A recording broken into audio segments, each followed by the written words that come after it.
Të nderuar miq, përshëndetje. Mirë se takohemi sërish në takimin tonë të përditshëm dedikuar muajit të Ramazanit. Do të flasim sot për namazin, këtë dhuratë hynore, të cilët e përjeton çdo besimtar. Edhe pse jemi në muajin e agjërimit, ne do të flasim për dhuratën e namazit dhe për lidhshmërinë e tij me agjërinë dhe me gjithë adhurimet e tjera. Kemi ftuar sot Hoxhën e nderuar Ahmet Kalaja. Hoxh, faleminderit dhe mirë se erdhët. Mirë se u gjetëm. Faktikisht është e lidhur, ka të bëjë shumë namazi me agjërimin, sepse kam thënë, namazi është adhurimi që i ka të gjitha adhurimet brenda. Në namaz është shahadeti, kur themi tehiyatin, në namaz është namazi pra lutjet që ne bëjmë, në namaz është zekati, se kur nuk bën keq është njësoj sikur e duke dhënë sadaka, në namaz është agjërimi, se njeriu nuk mund të hajë dhe nuk mund të pijë derisa të përfundojë namazin, dhe në namaz është haxhi, se njeriu kur falet i drejtohet Ka'bes. Kështu që është adhurimi i cili ka të gjitha adhurimet brenda.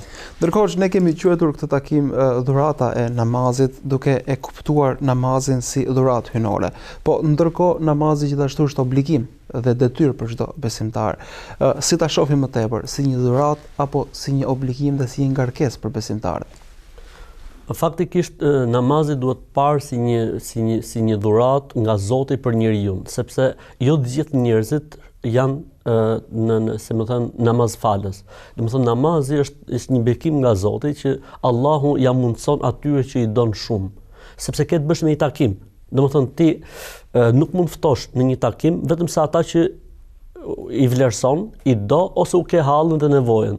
Zoti s'na ka hallën neve, nuk na ka nevojën neve. Faktikisht ne ja kemi nevojën Zotit. Për këtë arsye Zoti për ne ka lënë orare takimi. Dhe këto orare takimi janë pikërisht namazet. Pra, është ai i cili na e ka mundsuar neve këtë lloj takimi dhe këtë lloj mundësie. Pra është një ofertë që e ka bërë Zoti për njerëzimin mbar nëpërmjet Islamit, brenda Islamit është namazi, në mënyrë që njeriu të ketë mundësi të ketë takim me supremin, me absolutin, me atë që ka në dorë gjithçka, dhe fjala e tij dhe dëshira e tij dhe vullneti i tij është i padiskutueshëm. Muslimanët i jepet kjo mundësi minimalisht 5 herë në ditë ke takim special dhe audiencë speciale. Për këtë arsye, namazi duhet parë si një dhuratë dhe bekim nga Zoti dhe një lloj përzgjedhje, Pra Zoti i Madh ka përzgjedhur njerëz të cilët ata i shkojnë në takim Zotit gjithësisë. Pra pavarësisht se ne duket sikur e bëjmë vetë, duket sikur e vendosim vetë, faktikisht kjo është një bekim dhe është një dhuratë nga Zoti. Pra nuk ja mundson Allahu xhelalu këtë lloj mirësie dhe këtë lloj begatie të gjithë njerëzve. Derisa Zoti i Madh të shohë tek njeriu sinqeritetin e dëshirës për të takuar me të, vullnetin e dëshirës për të takuar me të, atëherë Zoti i Madh ja çel derën për të ardhur në takim. Kështu që është bekim i madh, është dhuratë, duhet parë si dhuratë. Nuk ka dyshim se namazi në vetvete është obligim prej obligimeve të Islamit, detyrë prej detyrave të Islamit. Kjo është pjesë tjetër, domethënë që e thot Zoti, që e ka obliguar vetë Zoti në Kur'an apo e ka orientuar këtë gjë pejgamberi sallallahu alajhi wasallam më shumë se afërsisht 100 herë flitet në Kur'an për këtë temë, pra për temën e namazit. Profeti sallallahu alajhi wasallam gjithë jetën e tij ka folur për namazin, madje në momentet e fundit të jetës tij, duke dhënë shpirt, ka thënë fjalët e fundit: "Es-salate wa ma malakat aymanukum." Ju lej amanet namazin dhe kujdesin ndaj namazit dhe çdo gjë që është nën pushtetin tuaj. Pra, janë dy fjalët e fundit me të cilët ai ka lënë amanetin e tij të fundit. Pra, i ka kushtuar shumë rëndësi namazit. Po përveç kësaj, ne duhet ta shohim si një bekim dhe dhuratë nga Zoti, që Zoti e jep atyre njerëzve që ai faktikisht i do fort. Pra, nuk mund të shkojnë takim Zotit dikush që Zoti nuk e do fort. Atëherë në momentin që të ka lejuar ta takosh dhe ta ka mundsuar këtë lloj takimi, dije se ky është një bekim dhe një dhuratë nga Zoti i gjithësisë për njeriu. A mund të themi se dhe obligimi të qenit obligim është dhuratë gjithashtu, sepse ndoshta po të ishte dhe aq vullnetar ose aq e pa orientuar, pra njeriu të falet kur të dojë dhe e pacaktuar në kohë të caktuara, ndoshta njerëzit do neglizhonin më tepër, kështu që ndoshta dhe vetë obligimi është dhuratë. Absolutisht, mënyra se si është obliguar namazi dhe mënyra se si është orientuar namazi, po ta shohësh, është mbulim i pjesës veprore të njeriu. Pra, çohet njeriu në mëngjes për të falur agimin, takim me Zotin. Këtu fillon dhe veprimtaria e njeriu. Pastaj jemi në një kohë, le të themi, lodhje ditore, vjen një kohë pauze dhe qetësie dhe falet namazi i drekës. Pastaj kemi një lloj, le të themi, pauze ose kemi një lloj prap angazhimi, vjen koha e namazit mbasdites. Pastaj mbyllet çdo gjë, falet akşami, përpara se me rënë gjumë dhe për ta mbyll aktivitetin vepror ditor, e falim dhe një namaz fundit, pastaj ja dorëzojmë shpirtin Zotit për të pritur a do zgjohemi nesër ose jo. Pra gjithë pjesa aktive e njeriu shoqërohet me këtë takimin me Zotin dhe reflektimi her pas here që jep namazi. Ndërkohë hoç, cili është thelbi i namazit, cili është thelbi i këtij adhurimi kaq të shpesh dhe kaq të vazhdueshëm. Ju thatë se Kurani flet vazhdimisht për të, profeti sallallahu alajhi wasallam ka porositur mënyrë të vazhdueshme, por çfarë synohet me këtë adhurim kaq të shpesh, nëse të themi kështu? Dy gjëra janë baziket për sa i përket namazit. Afrimiteti me Zotin dhe adhurimi i Zotit, kënaqësia e Zotit, kjo është aja e namazit. Pra, le të themi, rregullon pjesën shpirtërore të njeriu. Pra, lidhjet me Zotin, raportet me Zotin, thyrjen përpara Zotit, pendimin përpara Zotit, përgjërimin ndaj Zotit, pjesën, le të themi, pjesën e shpirtit ose pjesën e lartme të njeriu, pra ta menaxhoj sa më mirë që të jetë sa më pranë Allahu xhelle xhelaluhu. Ndërkohë që kemi tek pjesa tjetër që është pjesa nën Zotin, pra me kuptimin në raport me krijesat. Pra namazi ka ardhur për të rregulluar edhe jetën e njeriu. Pra dy janë synimet e namazit. Ta arrish kënaqësinë dhe kontaktin dhe përgjërimin dhe përkushtimin ndaj Zotit, dhe pjesa e dytë të rregullosh pjesën që ka të bëjë me ty si person, me ty si njeri, në raportet e tua me familjen, në raportet e tua me veten tënde, në raportet e tua me le të themi vllazërinë e besimit, në raportet e tua me njerëzit që janë jashtë fesë dhe besimit dhe në raportet e tua me jetën. Pra, një njeri që fal namaz me Zotin e tij është i përkryer dhe i përsosur, por edhe në jetë duhet të jetë i tillë. Duhet të jetë i përkryer dhe i përsosur. Për këtë arsye pejgamberi alayhis salam tërhoqi vërejtjen nga ata njerëz që falin namaz, por në jetën e tyre nuk janë të përkryer. Ndaj atyre njerëz që falin namaz, mirë po jeta e tyre është e mbushur me prapësira. Kjo nuk është normale. Për këtë arsye tha Zoti në Kur'an, inna salate tenha anil fahsha'i wal munkar. Namazi i vërtet që është tamam namaz, ashtu siç duhet, ashtu siç ka kërkuar Zoti, rregullon dhe jetën e njeriu, e largon njeriu nga çdo gjë që është e fllihur, e shëmtuar, jo e hijshme kështu me radhë. Për këtë arsye ndonjëherë ne në jetë fatkeqësisht hasim në kontraste të tilla, pra gjejmë një që është fal namaz, është ndërkohë që nuk është në rregull në tregti, nuk është i rregullt në marrëveshje dhe në kontrata, mundohet që të fitojë pa i kushtuar shumë rëndësi se është në halal apo është në haram apo pavarësisht faktit se po i hyn hak dikujt apo jo. Ky është një kontrast faktikisht dhe ky është një paradoks. Pra si ka mundësi që ky njeri që rrin me Zotin, takon Zotin, flet me Zotin dhe në jetë të jetë i tillë? Për këtë arsye ne themi gjithmonë, duhet që njëri që fal namaz dhe njëri besimtar të reflektojnë në shoqëri modelin tjetër, modelin ndryshe. Pra nuk mund të jesh ti si njëri i cili nuk beson Zot apo si njëri i cili beson se gjithçka mbyllet në jetë të kësaj bote, sepse ti beson se kjo botë është e përkohshme dhe është thjesht një urë për në botën tjetër. Prandaj nuk mund ta trajtosh atë si synim vetvete. Pra këtë arsye themi, domethënë, qëllimi kryesor i namazit është të rregullojë të brendshme në raportet e njeriu me Zotin e gjithësisë, e më pas të rregullojë raportet e njeriu me njerëzit, me krijesat dhe me jetën. Pra, domethënë të shkosh tek harmonia në cilën Zoti ka krijuar gjithçka. Gjithçka që ekziston ka harmoni dhe ekuilibër. Synimi kryesor i namazit është ky, ta çojë njeriu tek ekuilibri dhe tek harmonia. Pra të jesh i natyrshëm, veprosh natyrshëm, cillesh natyrshëm, edhe në momentin që je i tillë dhe je namazli, do të thotë se namazi i ka çuar detyrimet e veta ose i ka plotësuar, i ka realizuar të gjitha objektivat e veta që ka të bëjë me jetën e njeriu. Ndërkohë, edhe pse nuk na lejohet të gjykojmë të tjerët dhe po themi të vlerësojmë veprimet apo adhurimet e tjerëve, vetë personi i cili ka këtë disekuilibër, pra falet, mirë po në përditshmëri ka mangësi të mëdha siç janë padrejtësia, harami e tjera. Ky a duhet t'i vëjë pikpyetje namazit të vet? Pra tashmë jo të tjerë ta gjykojnë, por se a duhet të bëjë një vet llogaritje dhe ta shohë me një farë pikpyetje ky adhurim, a është i vërtet, a është i sinqert dhe a është i plot në një farë mënyrë. Qëllimi i namazit është që ta çojë njeriu te kjo gjë. Pra njeriu të fillojë të reflektojë për jetën e tij. Pra ndoshta njeriu pa namaz e ka shumë vështirë të vrej dhe të zbulojë gabimet dhe problematikat e tij. Presupozohet që njeriu me namaz të fillojë dhe të kontrollojë edhe vetveten, pra të arrijë ta shohë veten e tij nga jashtë. Ky është një nga, le të themi, për këtë arsye tham raportet me Zotin, raportet me krijesat. Pra, një nga synimet e namazit është që të japi mundësi njeriu dhe aftësinë e tij të shohë veten nga jashtë. Or ku jam unë? Jam në rregull në këtë formë siç po sillem apo jo?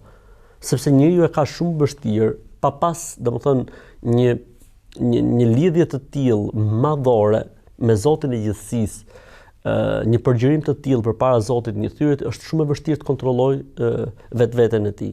Për këtë arsye namazi, si më thënë, vjen si një moment rizgjimi dhe reflektimi, sepse logjikisht një namaz i mirë falur, siç duhet fal namazi, është e pamundur që mos ta çojë njeriu drejt reflektimit. Ore, unë jam mirë kështu siç edhe falem edhe pra patjetër aty do të vinë një moment që do ta ngacmoj dhe ai do të fillojë të dyshojë tek vetvetja e tij. Në momentin që njeriu fillon dhe e sheh çdo gjë të tij me sy kritik, fillon të dyshon mbi vetveten e tij, këtu le të themi ka filluar ai momenti i përmirësimit dhe i rregullimit të njeriu dhe me shpresën e Zotit fillon edhe ndryshimi për mirë tek njeriu. Për këtë arsye ne gjejmë për shembull siç gjejmë paradoksi që edhe falet edhe ka, mirë po gjejmë edhe paradoksin tjetër ku dikush ka qenë ekstrem fare, i zhytur në të gjitha të këqijat, ka ndryshuar, ka hequr dorë, është penduar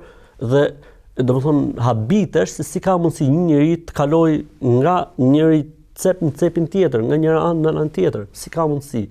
Namazi, lidhja e fortë me Zotin e gjithësisë. Pra, ai namaz që ai ka shijuar për një moment caktuar, i ka mbetur shija dhe ai nuk do ta humbi më kurrë. Për të, ai moment shijimi i namazit apo i teravive apo i hutbes xumas është më i vlefshëm për të se droga që mund të ketë shijuar, se sa parja haram që ka fituar, se sa kënaqësia apo adrenalina që mund të ketë dhënë paraja apo imoraliteti apo diçka tjetër.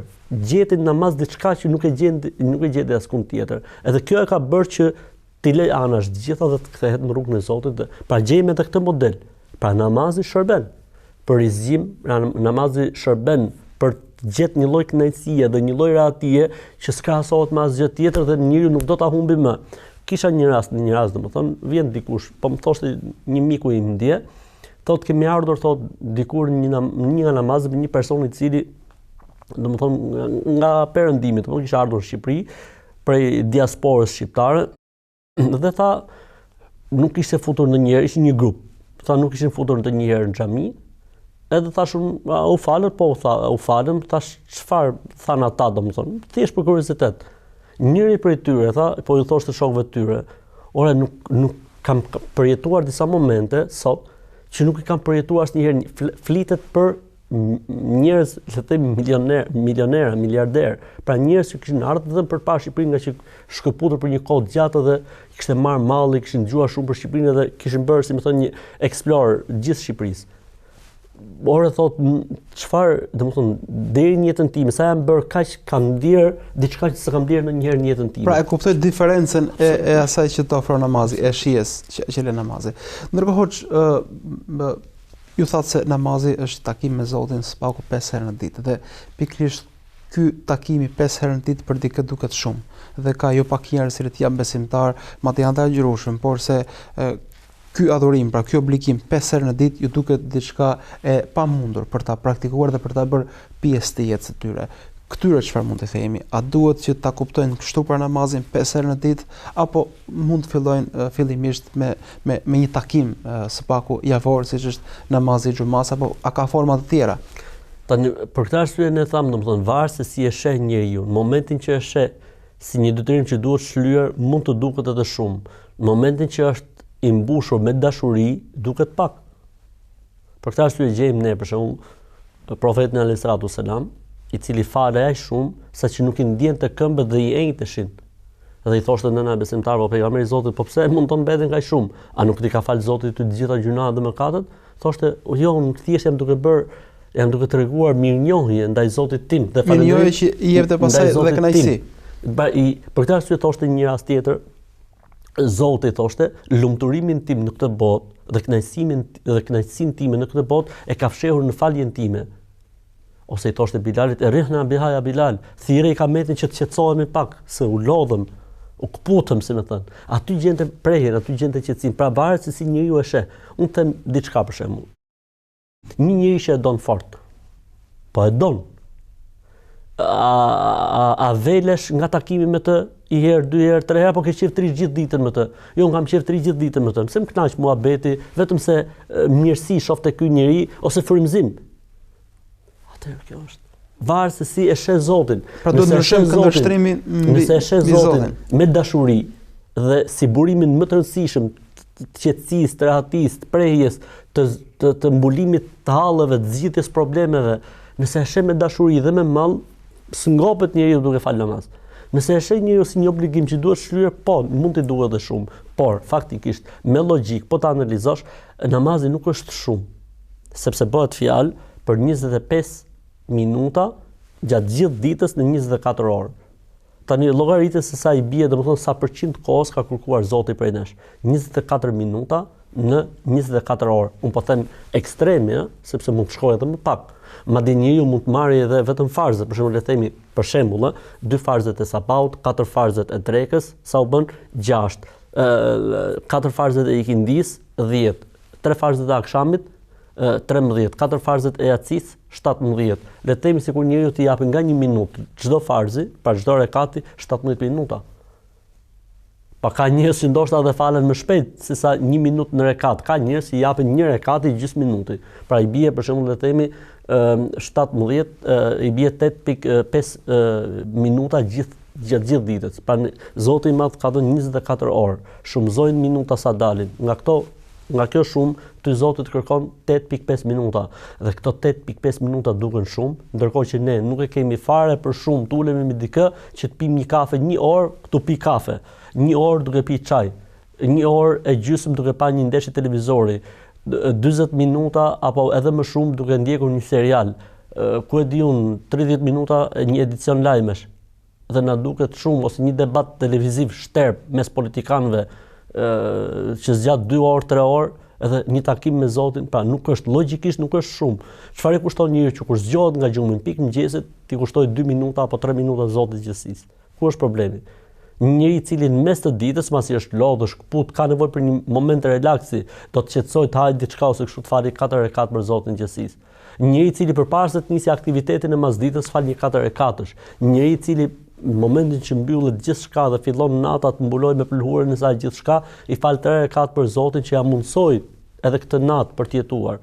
Çfarë kushton njeriu i cili përpara gjumit, para se me flet gjum, nuk ka asnjë lloj angazhimi, asnjë lloj problemi që të fali 4 rekat. Është okay, domethënë, le të themi ne, dikush është në fillimet e fesë të besimit, dikush është thotë duhet të fal një namaz, duhet të fal, absolutisht është mirë se ardhur. E rëndësishme është të filloj ta shijoj. Është si puna aty që na thonë neve tani Ramazan duhet ta xhiroj për shembull vetëm natën e katërt. Është i mirë se ardhur. Dua ta xhiroj thotë 3 ditë gjithë Ramazan. Është i mirë se ardhur. Pavarësisht se ne qëllimin e kemi sa të filloj ta shijoj, sa të filloj të kuptoj ç'është namazi ose ç'është agjërimi, se pastaj do ta marrë si puna atij që tha ndjeva diçka sot që s'kam ndjer ndonjëherë në jetën time, njëri që si mungon ta asgjë nga mirësitë e kësaj bote. Por ndërkohë le të hym pak më në detajet të namazit. Namazi ka disa veprime, pra qëndrojmë në këmbë, qëndrojmë për ulur, pra janë disa momente diku lexojmë Kur'an, diku lutemi. Na shpjegoni disa prej urtësive të shtyllave të namazit dhe çfarë synohet me këto, pra çfarë themi dhe çfarë lutemi te këto. Faktikisht namazi i parë në këtë këndvështrim, si më thon, synon le të themi dëlirësimin dhe ndriçimin e njeriut. Për këtë arsye për shembull, po ta shohim, përpara se të futemi në namaz, çfarë duhet bëjmë? Duhet të jemi të pastër. Abdesi. Duhet të jemi të pastër në trup, duhet të jemi të pastër në rroba, pastaj vjen abdesi. Pra, si më thon, ti nuk mund futesh në adhurimin e namazit pa qenë i pastër, pa marr abdes. Duhet të jesh korrekt me kohën, duhet të drejtohesh kiblës. Të gjitha këto janë parapërgatitje dhe sinjale që shkojnë në subkonsciencën e njeriu që ti po ndërmerr një hap shumë të rëndësishëm, që është takimi me Zotin. Për këtë arsye dhe kanë ardhur të gjitha këto përpara, që njeriu të jetë sa më, le të themi, sa më zgjuar, sa më i vëmendshëm. Të gjitha këto shërbejnë për atë që namazi nuk duhet të thehet në një rutinë ditore, duhet të jetë diçka që çdo namaz duhet të jetë, le të themi, me një konsciencë të re dhe me një vetëdijsim të ri dhe një lloj ndjesie të re. Për këtë arsye pëlqehet në Islam që për çdo namaz merret abdes. Pavarësisht se lejohet në Islam që njeriu me një abdes të falë gjitha namazet. Po në momentin që merr abdes, të gjitha, le të themi, ato pikat e kontaktit bëjnë një lloj refreshi, një lloj rizgjimi të shqisave të vëmendjes njeriu. Për këtë arsye edhe njeriu namaz përgatitet, kujdesi i tij për rrobat, parfumosja, brusha e dhëmbëve, të gjitha këto që njeriu, dhe i duke taku Zotin gjithësisë. Mundohu të jesh sa më brillant, le të themi, mundohu të jesh sa më mirë, sepse është takim shumë i rëndësishëm. Dhe ky është, domethënë, një ndikim që jep namazin subkonsciencën e njeriu. Le të vim tek namazi si veprime dhe si rite. Gjëja e parë me cilën fillon namazi është dhënia e tekbirit fillestar, pra ne themi Allahu Akbar. Pra, megjithëse ti i ke bërë të gjitha proceset e ndërgjegjësimit ose e rizgjimit dhe vëmendshmërisë, vjen një moment që kur lidhesh thua Allah. Pra, edhe një herë i vendos vullën dhe thua Zoti është më i madhi se çdo gjë. Pra, në namaz unë duhet të shkëputem nga çdo gjë duhet ta hedh mbas shpinën dhe duhet të jem Allahu Akbar, tani kam punë me Zotin tim. Pastaj vjen, domethënë, ajo lutja fillestare që është çelja. Çfarë ka lutja çelëse e namazit? Madhërim dhe vlerësim për Zotin. Pra, lavdrohet Zoti dhe vlerësohet. Pastaj vjen leximi i Kur'anit, pra e çel si fillim me madhërim dhe lavdrim, thjesht po futemi në analizë namazin. Pastaj vjen momenti i leximit të Kur'anit. Pse? Se mbasi e lavdron Zotin, nuk ka formë më të mirë për të qenë pranë tij se sa rileximi ose ripërsëritja e fjalëve dhe porosive të tij. Është njësoj si në jetën tonë. Nëse ti dëgjon dikë që merr fjalitë e tua edhe i përsërit, ndihesh mirë. Stakfirullah, domethënë, po e themi si shembull në këtë botë, kur dikush merr batutat e tua, kur dikush merr fjalët e tua dhe domethënë i ka shumë për zemër dhe fillon të shpërndajë ndër njerëz. Bëhesh mirë. Fjala e Zotit është ajo që Zoti i Madh ka fal. Na e ka fal neve si dhuratë. Dhe Zoti më do që kjo fjalë përsëritet dhe thuhet sa më shumë. Madje Zoti ka thënë që sa më shumë thuhet fjala ime, aq më shumë i afër meje. Për këtë arsye vjen edhe leximi i Kur'anit, namaz që lexohet suratu Al-Fatiha, vet Fatihaja, pra si sure, si kapitull, ka nevojë për analizë, sepse është ajka e të gjithë librave qiellor. Gjithë librat qiellor janë përmbledhur në 4 libra, 4 librat qiellor janë përmbledhur në El-Fatiha dhe El-Fatihaja është përmbledhur në ajetin Iyyaka na'budu wa iyyaka nasta'in. Pra si ku mos kishte gjë tjetër namazi, vetëm se arsyen ne falemi për të thënë fjalin Iyyaka na'budu wa iyyaka nasta'in, vetëm ty të adhurojmë dhe vetëm prej teje kërkojmë ndihmë për të qenë adhuruesit e tu, kjo do të ishte më se mjaftueshme. Pastaj vjen momenti i rukus, pra e madhërove, e vlerësove, e lexove fjalën e tij, atëherë kjo duhet të çojë patjetër në përkulje përpara tij dhe i përkulesh. Bie në ruku, pra muslimani nga këmbë shkon në ruku si një formë madhërimi dhe le të themi shfaqje të dobësisë ton, nevojës ton për të dhe madhështisë tij. Për këtë arsye po ta shohësh, muslimani kur shkon në ruku çfarë thot Subhanu Rabbil Azim. I vlerësuar është Allahu, Zoti im madhështori, më madhështori që ekziston.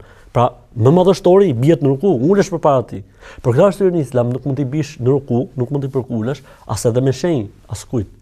Sepse më madhështori është Zoti dhe vetëm ai meriton përkulje apo vetëm ai meriton rënien sejdë. Pastaj çohet njeriu nga rukuja, duke thënë Zoti e dëgjon çdo që e falënderon atë.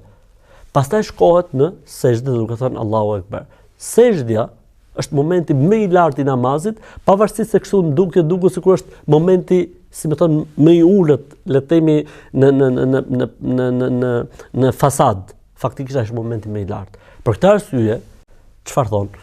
Thotë të gjitha gjërat që kanë bën namazin, gjitha gjërat, qofshin para përgatitja, qoftë thënia tekbirit, gjitha këto kanë synim kryesor rënien sejdë.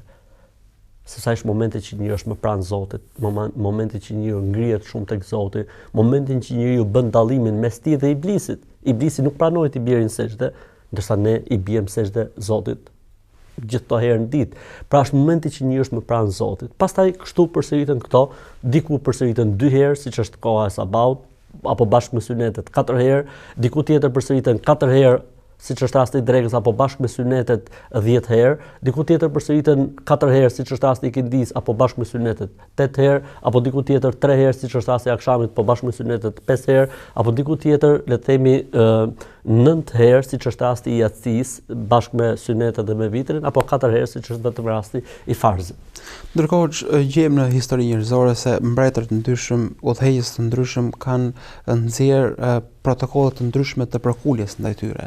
Ndërkohë namazi është një formë aq komplekse adhurimi sa është e pamundur që aftësitë njerëzore të prodhojnë një formë të tillë madhërimi që është namazi. Është shumë komplekse, ju thatë që janë bërë libra për të shpjeguar detajet e namazit.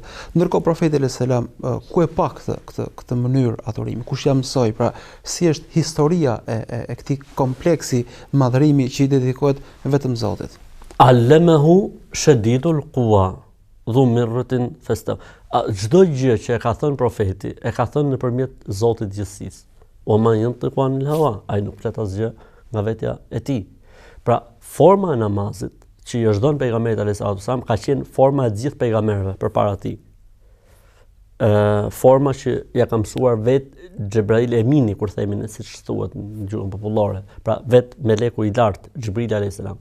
Dhe jo vetëm kaq, po ne e dim shumë mirë historinë e Isras dhe Mirajit, se si Zoti i Madh e obligoi Muhamedit alayhis salam për të falë namazin. Namazi faktikisht si historike ka fillimin qysh në fillimet e Islamit, dhe këtu nganjëherë edhe bëhet si gabim. Shumë njerëz mendojnë se namazi ka filluar në natën e Isras dhe Mirajit, por kjo nuk është e vërtetë, sepse ajetet e para që kanë zbritur është fjala e Zotit, pra pas surës Alaq, Iqra, është surët Mudaththir. Tha Zoti, ja ayyuhal mudaththir qum fa anzir rabbaka fakabbir wa thiyabaka fatahhir war-rujza fahjur wa la tamnun tastakthir wa li rabbika fasbir. Surja tjetër që ka zbrit më njëherë mbas saj, çfarë është Muzammil? Çfarë tha? Ja ayyuhal muzammil qumil layla illa qalila. Surja e tretë thot falu natën, pak flej gjumë natën, nësfe hua ojnë kusë mënu qalila, minimumi gjysmën në natës do ta kalosh në falje. Kjo ishte për Muhamedit alayhis salam. Muhamedi alayhis salam, po bëhet fjalë në fillimet e Islamit. Prit se thot në faqen tjetër të surës Muzammil, thot inna rabbaka ya'lamu annaka taqumu adna min thuluthay al-layli wa nisfahu wa thuluthahu wa ta'ifatun min alladhina ma'ak. Tha Zoti e di o Muhammed që ti falesh gjysmën në natës, më shumë ose më pak, edhe besimtarët bashkë me ty. Pra namazi ka filluar që në fillimet e Islamit, sepse është, le të themi, rruga më e duhur, më e shpejt, më korrekte për të pas një kontakt të drejt për drejt me Zotin e gjithësisë. Nuk ka si namazi. Nuk mund të krahasohet asgjë me namaz. Për këtë arsye dhe namazi ka filluar që në fillimet e Islamit. Ndërkohë që rregullimi i namazit në këtë lloj forme që ne kemi standarde sot ka ndodhur natën e Isras dhe Mirajit, dhe me të vërtetë, domethënë për kohët e namazit vetë Xhibrili ka ardhur 2 herë tek pejgamberi alayhis salam. Në fillim fare, kur ka ardhur nga Isra dhe Miraxhi, i ka treguar se si janë kohët e namazit, dhe për herë të dytë vitin e 9 të Hijretit. Edhe faktikisht ka një ngjarje. Vjen një beduin, që ardh nga larg, domethënë tek profeti alayhis salam, dhe i thot: "O Muhammed", i thot sallallahu alaihi wasallam, thot: "O Muhammed, më trego thot për kohët e namazit." I tha pejgamberi alayhis salam: "Rri me ne sot." Edhe atë ditë pejgamberi alayhis salam i ka fal namazet të gjitha në fillim të kohës. Kur desha e tikte tha ja, do trisha, i tha pejgamberi sa jo, do trisha edhe nesër. Dhe të gjitha namazet të nesërmen i falin në fund kohës. Pejgamberi alayhis salam. Pastaj tha ku është ai që pyeti para 2 ditësh? Tha po un jam. Tha i pe? Tha po. Namazi është mes 2 kohëve që ne kemi falur bashkë. Pra ke të drejtë nga ky limit deri në këtë limit. Pra ka hapësirë për namaz. Për gjithë që mendojnë se edhe kjo është një lloj gjëje, domethënë që duhet ta dinë dhe vëllezërit dhe motrat që na ndjekin, se shumë prej tyre kujtojnë se namazi o duhet falur kur hyn koha ose nuk vlen, jo. Namazi ka kohë deri në limitin e kohës tjetër, përveç 2 vakteve, siç është sabahu, që nuk mund të presi deri në drek, po deri në lindjen e diellit, dhe siç është yatsia, që nuk mund të presi deri në mëngjes, po duhet minimalisht ose më e mira dhe më e pëlqyeshme të mbyllet deri në gjysmën e natës. Por Zoti shpëlbeft. Amin dhe juve. Ndërmjet që folëm për namazin, këtë dhuratë hyjnore që e zotëron çdo besimtar, por se ky namaz duhet na forcojë vetëm lidhjen me Zotin, por se edhe përmirësimin e cilësisë së jetës së çdo besimtarit, duke qenë më i dobishëm dhe më pranë njerëzve. Zoti shpëlbej që na ndoqë të mirë takosh.